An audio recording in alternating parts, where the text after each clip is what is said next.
Hello, I wanted to give my thoughts on the Ken Ham Bill Nye debate that happened on the 4th. Some people are saying they're happy with what happened. I think it could have gone a lot better.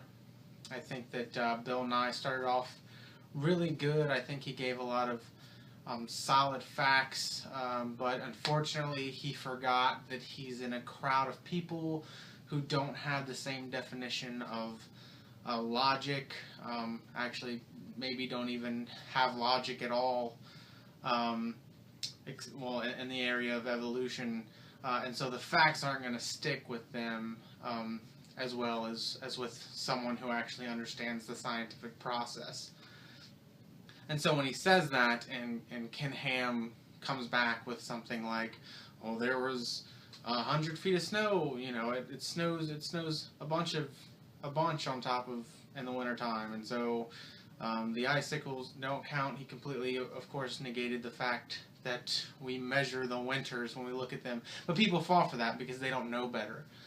So I wish that Bill Nye would have spent more time refuting his arguments and showing people that that Ken Ham is a liar and he's going to distort facts, and that he is in fact not a scientist, unlike people who did the excavation, like of the ice tubes or whatever.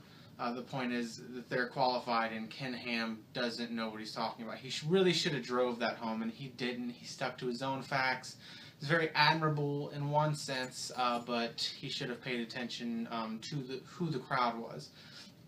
For instance, Ken Ham was pretty much given free rein on his historical observational dichotomy of sciences, and Bill Nye addressed it twice, but he did it for like maybe 2 seconds. And again, you have to with fundamentalist Christians, the ones who deny things like evolution, you have to drive home the point. You have to get them to realize that that's not actually true at all. That's not how it works.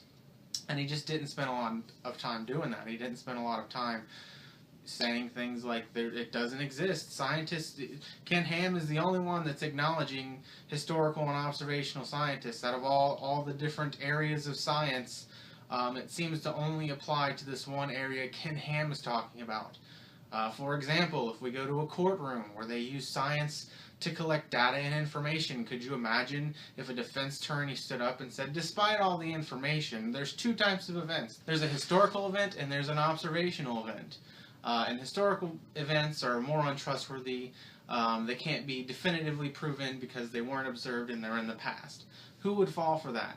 If you were on the jury, would you fall for that? I think if you would have asked the audience that, they would have immediately connected, like, you're right, I would never fall for that. That would be a dumb defense. But that's what you're doing. That's what you're doing when you listen to Ken Ham and you're like, oh, observational science, historical science, makes perfect sense to me. I think you would have gotten a better response if you would have laid the foundation first. They're not thinking about these things proactively, so the facts are just going to bounce right off them.